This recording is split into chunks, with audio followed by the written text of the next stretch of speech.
apapun ceritanya itu kalah sudah. Ya, apapun pokoknya beginilah. Lihatlah nanti, PDIP itu hancur. Kenapa? Karena dia tidak berinovasi selama ini. Orang yang dipakai itu aja, Masinton, siapa? Adiana Pitupulu, ya kan? Lihatlah semua itu. Andi Wijayanto keluar dari mana soal ketawa semua jenderal-jenderal yang sekolah di sana atau pejabatnya. Cuman nggak mau ngomong aja. Alah, saya kan orang Lemhanas, tahu saya itu.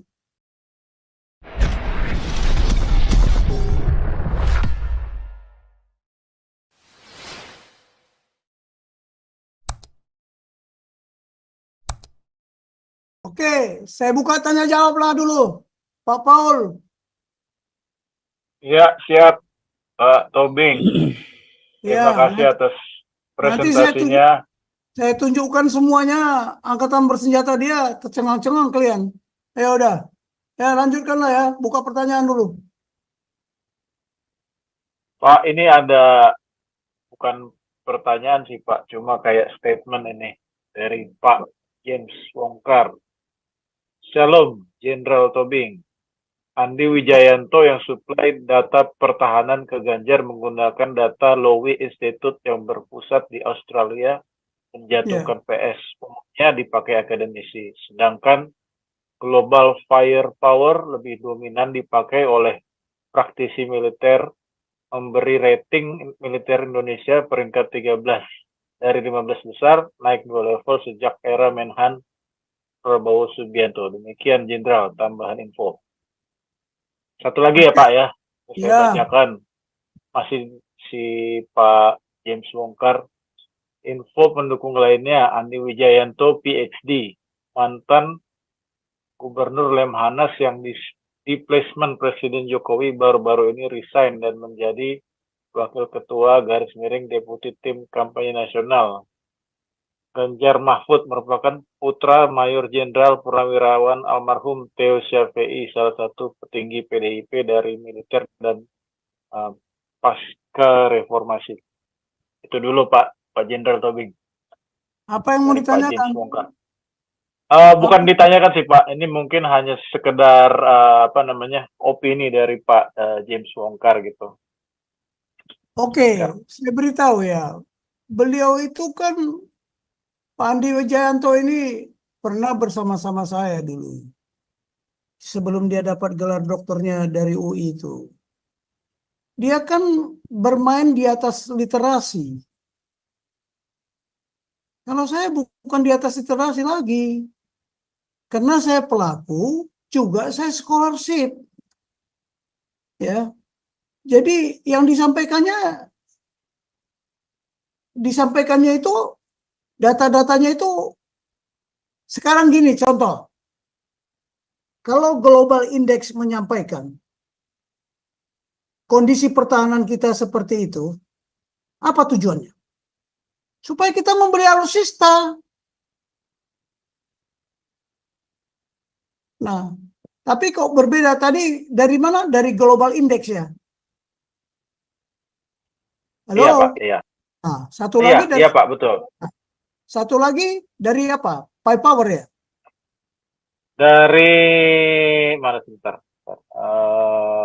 Global Index. Oh iya, Global Firepower. Ya, betul, Pak. Nah, kita nomor berapa dibilang? 13 dari 15 besar. Nah, cobalah. Kan informasi sudah salah semua itu. Salah ya, Pak, ya, baik. Saya lihat kemarin di tim Ganjar itu nggak ada satu pun militer. Ketua tim pemenangnya memang militer. Tapi yang mengolah itu dipercayakan Andi Wijayanto. Merasa jadi gubernur Lemhanas, itu loh. Kalau saya nggak pernah Lemhanas, berani Anda jadi gubernur Lemhanas? Sekarang saya tanya. Hati-hati, Lemhanas itu, waduh, ilmunya bukan orang lapangan. Sedangkan di TNI aja yang boleh masuk situ kolonel atau jenderal. Andi Wijayanto di mana dia pengalamannya? Bapaknya saya tahu senior saya. Pak Teo Sapii, ya angkatan 65. Tahu saya. Ah, saya tidak dikenal, tapi saya mengenal semua orang. Nah, jadi udahlah, udah kalah. Apapun ceritanya itu kalah sudah. Ya, apapun pokoknya beginilah. Lihatlah nanti, PDIP itu hancur. Kenapa? Karena dia tidak berinovasi selama ini. Orang yang dipakai itu aja, Masinton, siapa, Adiana Pitupulu, ya kan? Lihatlah semua itu. Andi Wijayanto keluar dari mana, soal ketawa semua jenderal-jenderal yang sekolah di sana atau pejabatnya. Cuman nggak mau ngomong aja. Alah, saya kan orang Lemhanas, tahu saya itu. Ah, Oke, siap Pak Jenderal. nah, jadi Ini apalagi ini Pak Jenderal kok sampai jam berapa nih Pak? Ini kebetulan sudah 23.20. Ya, Masih. saya satu lagi deh tambahin. sampai jam Iya, 12 ini Pak SK nih. Ya, Ya, ini ada Pak SK malam, Pak Jenderal ya. Pak ya, Jenderal Tobing malam. Ya, jadi saya malam. tambahin nih karena judul kita Anies cocok memang jadi presiden ya karena prestasinya memang luar biasa sih ya.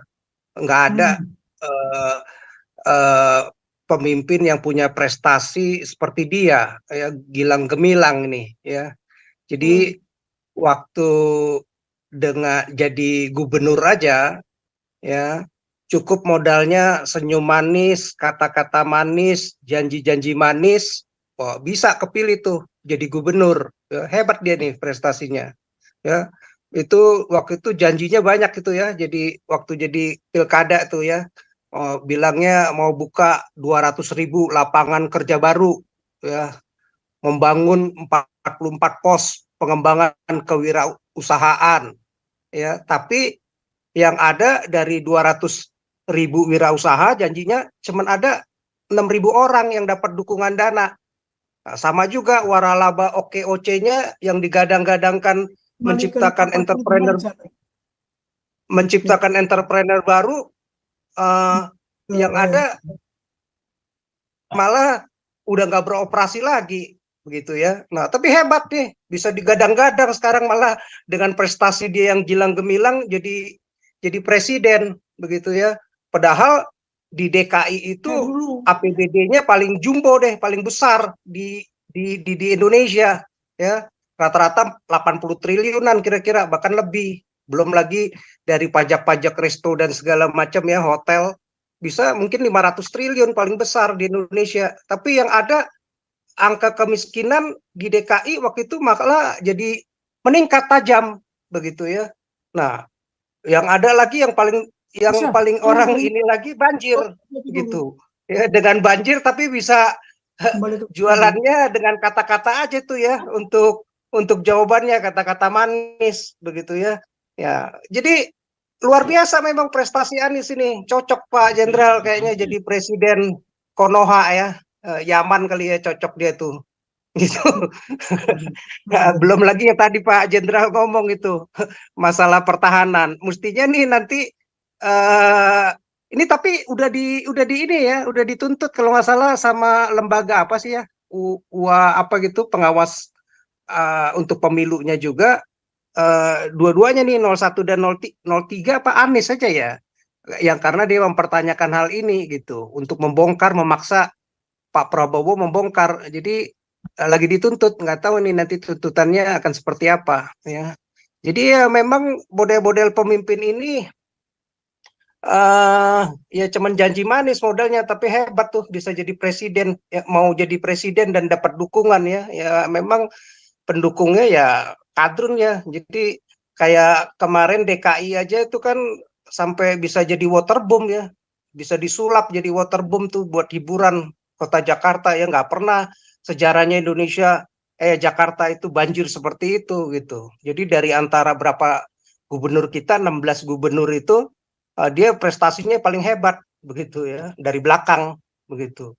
Nah, jadi bingung juga saya nih Indonesia kok bisa punya capresnya model kayak begini gitu ya. Kalau Ganjar kan ya terkenal memang paling miskin ya. wilayah Jawa kalau nggak salah nomor 2 ya setelah Jogja, provinsi paling miskin begitu ya. Ada hampir berapa desa itu kalau nggak salah 900 desa itu 17 kabupaten itu yang masih miskinnya ekstrim begitu ya. Jadi apa prestasinya saya juga bingung kalau dengan prestasi mereka itu bisa memberi nilai 5 dan 11 kepada Prabowo begitu. Jadi Itulah. luar biasa begitu. Baik, Pak SK, Iya, gubernur yang paling bodoh sedunia ya Anies. iya. Tapi dia itu paling paling nomor 1 Pak katanya memang ya buat Ya, para ini nomor satu kadrun-kadrun. Ya. nomor satu berkata-kata atau berpantun, tapi ujungnya Iya, pahit. Nah, jadi iya. ujungnya pahit. Begini, waktu pemilihan gubernur itu kan ada 3 calon, ya kan? Mm-mm. Putaran pertama siapa yang menang? Ahok kan, Iya. 40 sekian. Dia kalah.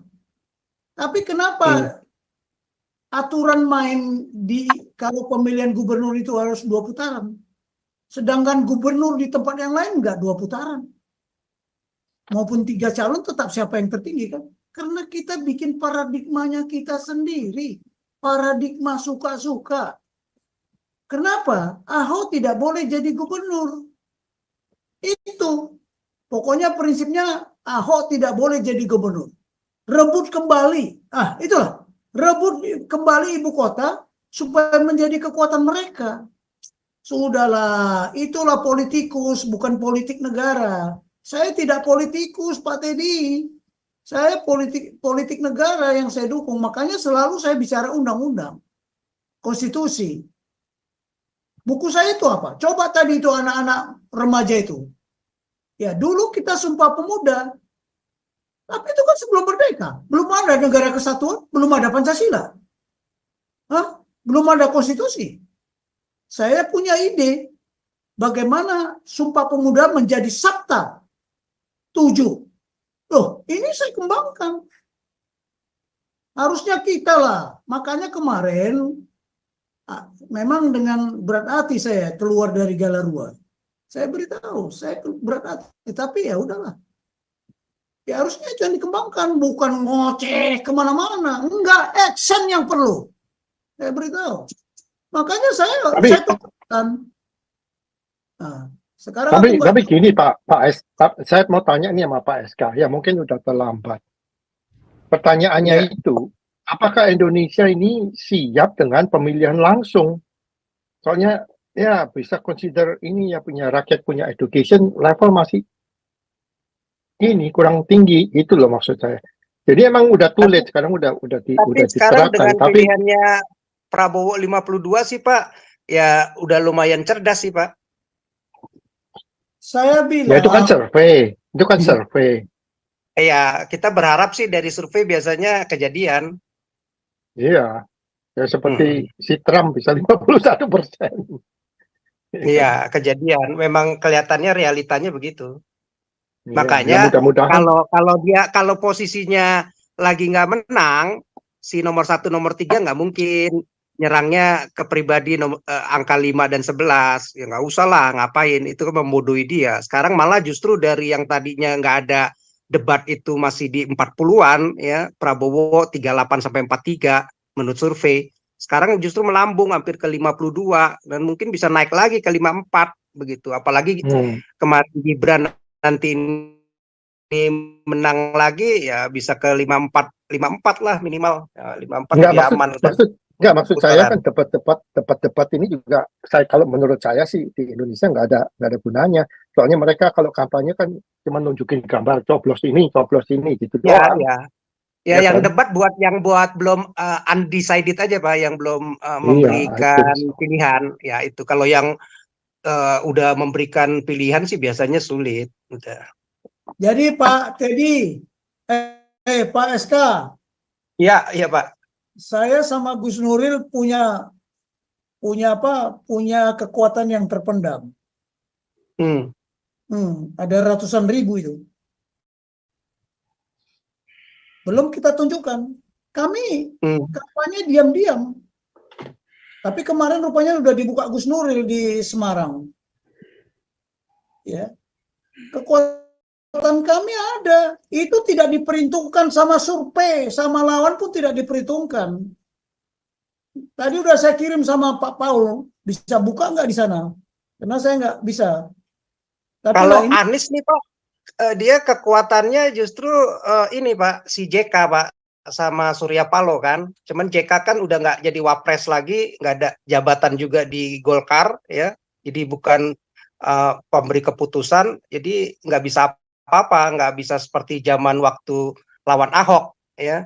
Nah, juga Surya Paloh karena si Syahrul Yassin Limpo-nya sama si Joni Plate-nya kena kasus ya 8T ya kayaknya bensinnya udah mulai habis begitu. Jadi nggak seperti dulu dapat iya, sokongan. Iya. tambahan gini lagi Pak SK.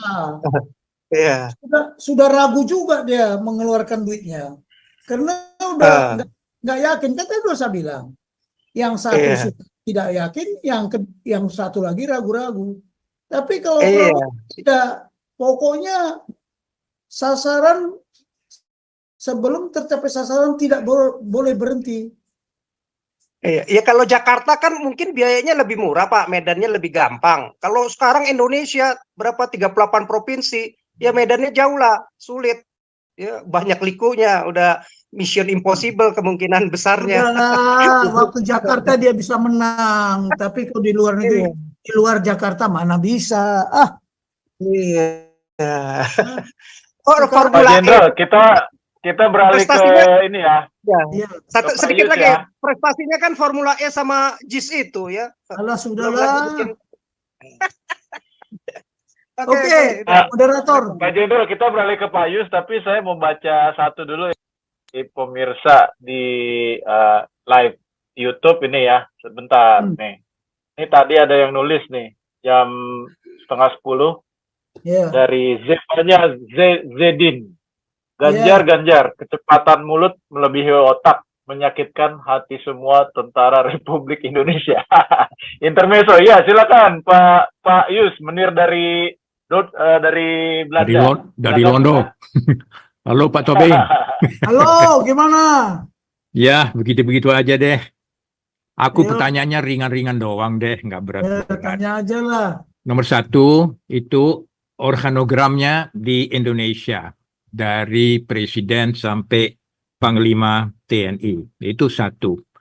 Bagaimana itu organisasinya, Pak? Siapa perintah siapa? Umpamanya di Belanda ya. Kita itu yang paling tinggi sini kalau organogram ABRI itu adalah Menteri Pertahanan.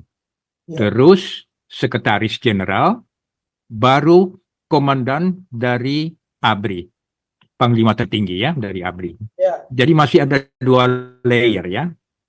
Nah, entah di Indonesia bagaimana. Pertanyaan kedua mengenai cyber security dan juga intel security.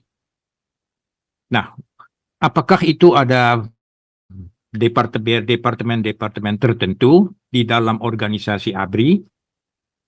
Kalau di Belanda, kita ada 2, Pak. Satu yang sipil, namanya AIVD, Algemene Informatie en Veiligheidsdienst. Kalau diterjemahkan, Dinas Informasi dan Keamanan, itu sipil. Kalau AIVD, kita ada juga militer. MIVD, M dari militer. Itu tugasnya strategi, militer info, dan juga hubungan erat dengan luar negeri. Tentu aja dengan NATO, nanti juga dengan USA. Malah MIVD pernah juga masuk ke Rusia. Sebabnya yang diterima itu dan mereka diuji dan dilatih untuk jadi hacker juga, Pak. Itu hacker-hacker paling jago di sana, Pak.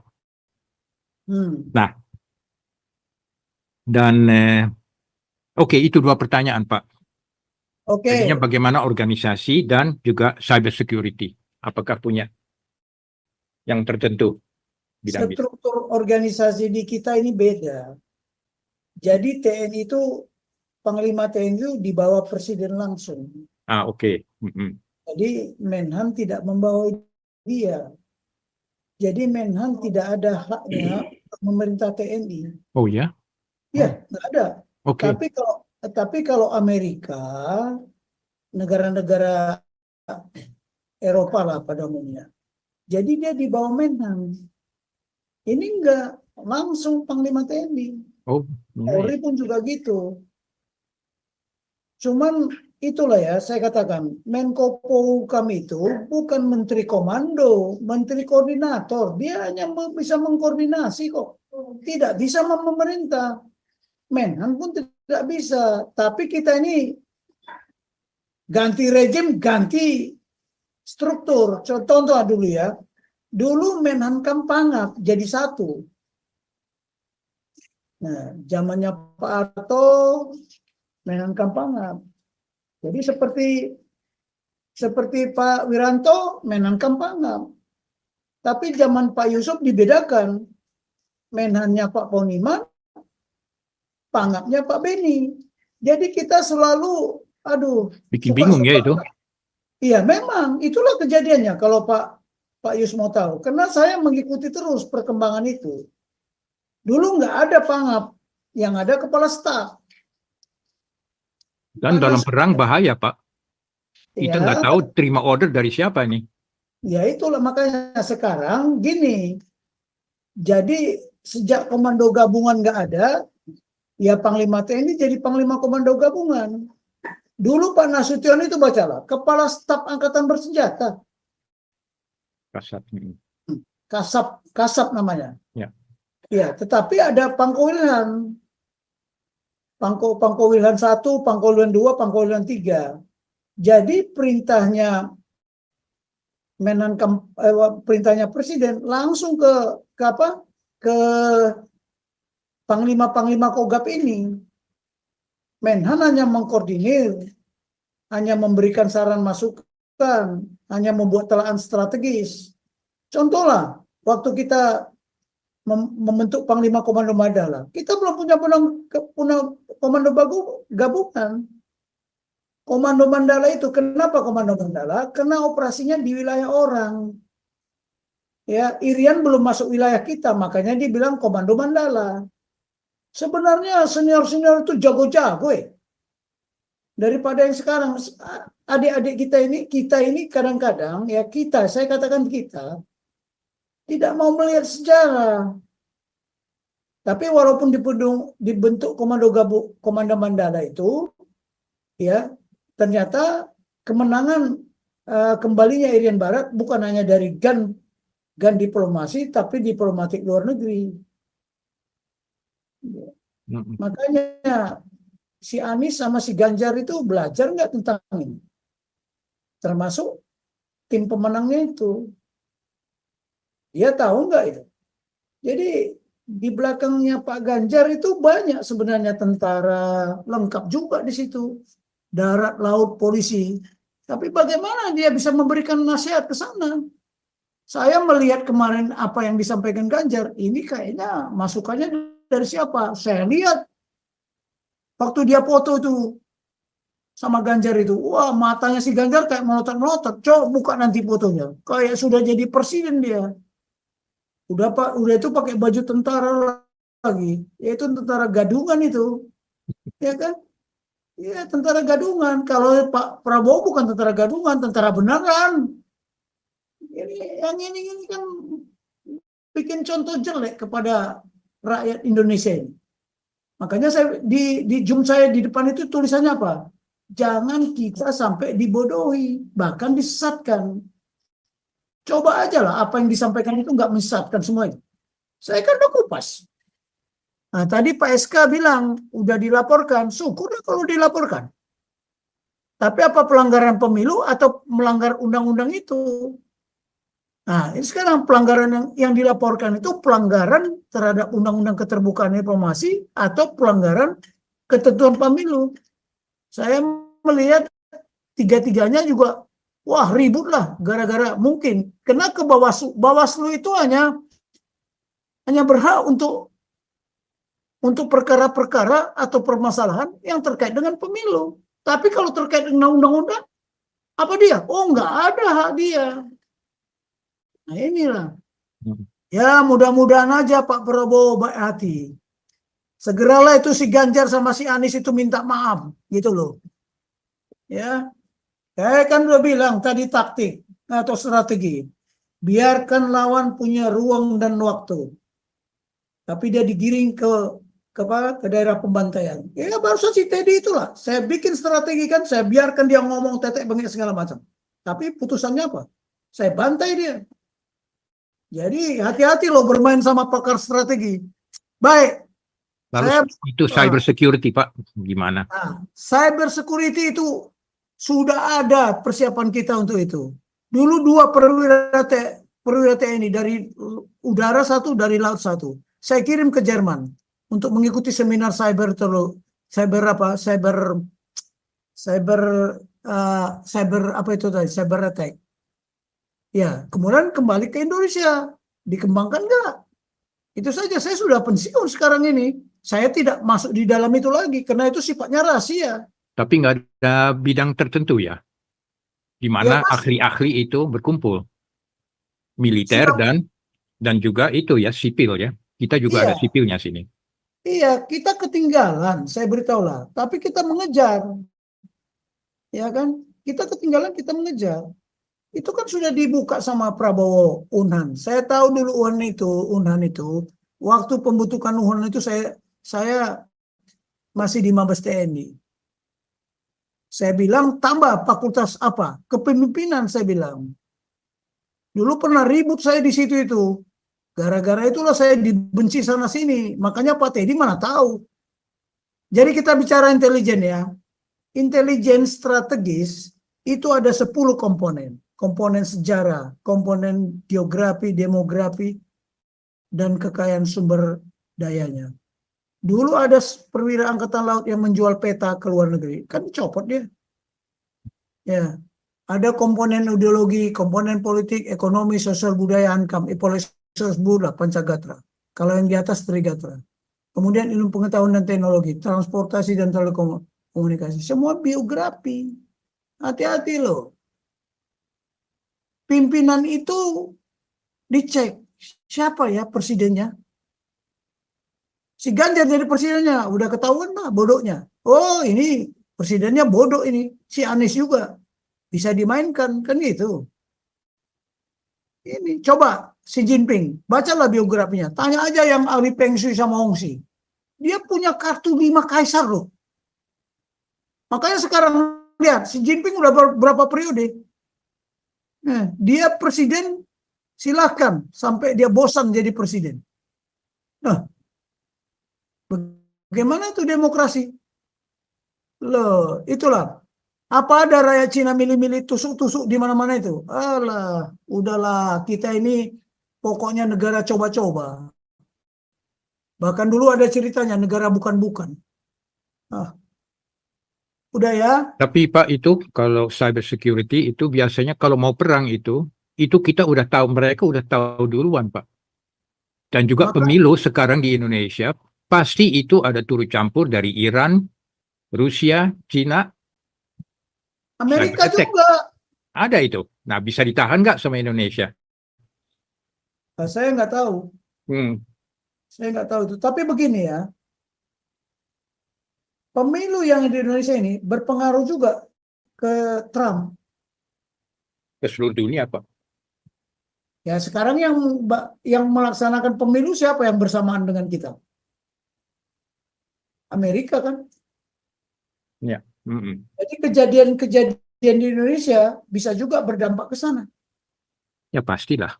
Nah, Global ya. dulu Donald Trump kan sebenarnya sama si Hillary Clinton itu kalah suaranya. Sebenarnya. Tapi begitu ada kejadian di Indonesia, adanya FPI, HTI itu, wow, rame-rame. Matanya orang Amerika juga melihat kan. Naik Wah, sekali. benar kata Donald Trump. Akhirnya suaranya pindah ke Donald Trump. Datang si Joe Biden, enggak, diangkat lagi. Makanya dia dipilih lah sama kaum Muslim di sana. Ya kan? Udahlah, ini politik ini mah gila lah. Aku tak suka itu demokrasi itu. Ya. Jadi Ya, ini tapi sayang ya Pak Tobing ya, Donald Trump belum pernah ke sini, cuma si wakilnya doang ya, si Mike Pence ya. ya, Mereka naik, iya. itu aja. Oke deh. Terima kasih.